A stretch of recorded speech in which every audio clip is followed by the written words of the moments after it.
Hey you, welcome back to my channel, or welcome to my channel. Thanks for coming to hang out with me today. Here it is. So today I am working on a picture done based off of a word prompt, and the word prompt was map, and it I have a friend who gave me 100-word list prompt that came across her feed when she found out I had a whole bunch of sketchbooks that weren't filled. Super sweet of her, and it's something that I like to go back to when I need a relaxing day. There's something nice to be said about going and having constraints in a piece of artwork. It takes away a lot of the stress of what am I going to do? And so this one, I know I have some constraints and I don't have to make decisions about them. I know that I'm going to work in gouache. I know that I'm going to work in the sketchbook that I'm currently filling with these prompts. And I know I'm going to have to come up with something based off of these prompts. So it's really nice for me. And, whenever I am feeling like I need to take a mental break, I come and I visit with these, and it's just such a pleasure for me.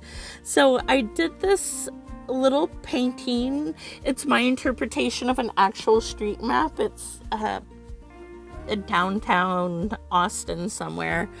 And I think that it turned out into a nice little painting. I don't think it's going to be like, you know, a merchandise piece or something that I put in my portfolio, but it was really pleasant to paint, and it was nice. I did decide while I was editing it that it wasn't the most exciting thing, so I went by super fast. Oh, this is fun to talk about.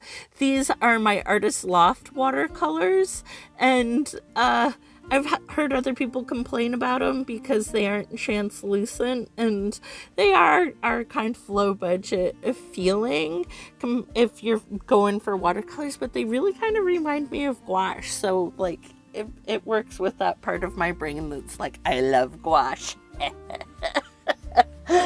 And I really enjoy the colors, and I don't have colors that I have the equivalent to in my actual glass, so I'll bust them out. Oh, I forgot that I did this. So that was going to be the end of my of this video, and then I decided, but wait, I've got another idea. Let's do more. And so I decided that I was going to do this cute little character with the big old hat and the camera.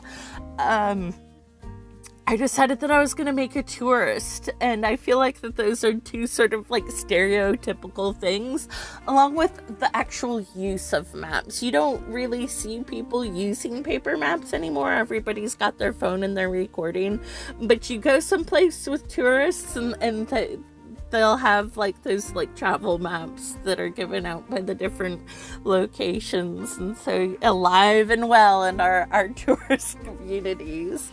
And so that's the inspiration, and I thought it was fun to do an actual person. I've been doing a lot of animals lately, which, don't get me wrong, I love doing the animals. I do them because I enjoy them, but it was nice to do something different thematically wise, and it was kind of fun to like look at this and come up with two different ideas. But now I just looked at Inktober, Jake Parker's Inktober, for 2023, and it has the word map in it. So I'm gonna have to come up with another idea for map. I was kind of like, no, when I did it, but I'm gonna do it. I'm gonna dig down deep. I might do one of those like little illustrated maps. You know, right? Remember the ones you did as a kid, like those state puzzles where like California had the Golden Gate Bridge and New York had the Statue of Liberty.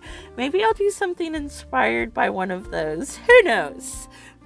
Come back after October, during October, and we shall find out what I go with. And Oh, the weird shot of me like tracing the actual map to collage in the background. I think I put it in the order of what I did to make this painting, even though I didn't end up going with the original game plan. The original game plan was that I was gonna put the map down and then I was gonna paint the painting after it so that I could have a good idea of what colors I needed to do, but I was scared that the paint was gonna cause the map to peel up, and I didn't want to have to like re-glue it, and I was scared that it was gonna affect the actual paint. I don't know what happens to gouache when you get glue on it, and I don't know if I want to find out quite yet. And looking back at this, I wish that I had done, because those are the perfect color bleaching pant color. Like, you see everybody wearing them all over. It's like the color. But when I put the collage element in, I have to adjust the color because the river portion of the map lines up just perfect with her pants, and so I have to change it. Oh, okay, so not all glue is created equal. I put the shot of the two different brands of glue I have in my house in there to remind me to talk about it. So not all glues are archival. Both of those are archival. Your art is safe if you use them. And I've had a couple of different pieces of art where I used rubber cement, and the acid in it like aged and browned it stained the pieces of artwork, so there was like weird brushy strokes on the paper from the glue. And not everything's gonna be like the painting of your world that you want to like put on postcards and merch or hang up in your house, but you also don't want it to get destroyed when you could obviously choose something not to. And I didn't know that, so now I know there's an obvious choice of goodness, and this is where I fix the pants to make it stand out from the river. And that's about it. I hope that you enjoyed the two different interpretations. Oh, and my fancy camera work. I tried Zoom for the first time. Thanks for watching. Like, subscribe. See you next time. Bye.